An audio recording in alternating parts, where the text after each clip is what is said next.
மணிரத்னம் இயக்கிய ஓகே கண்மணி, விஜயின் மாஸ்டர், அஜித்தின் விடாமுயற்சி உள்ளிட்ட சில படங்களில் நடித்தவர் தொகுப்பாளினி ரம்யா சுப்பிரமணியன். இன்ஸ்டாகிராமில் 1 மில்லியனுக்கும் அதிகமான ஃபாலோவர்களை கொண்டுள்ள இவர் தொடர்ந்து தன்னை பற்றிய வீடியோக்கள், புகைப்படங்களை வெளியிட்டு வருகிறார்.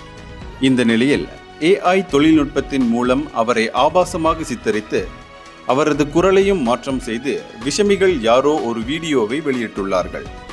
இந்த வீடியோ ரம்யா சுப்பிரமணியத்தின் கவனத்திற்கு சென்றதை அடுத்து இன்ஸ்டாகிராமில் ஒரு பதிவை போட்டுள்ளார். அதில், என்னுடைய வீடியோவை AI மூலம் தவறாக சித்தரிப்பது இது 3வது முறையாகும். சட்டத்துக்கு புறம்பாக என்னுடைய தனிப்பட்ட உரிமைகளை மீறி இது போன்று செய்வது மோசடியான செயலாகும்.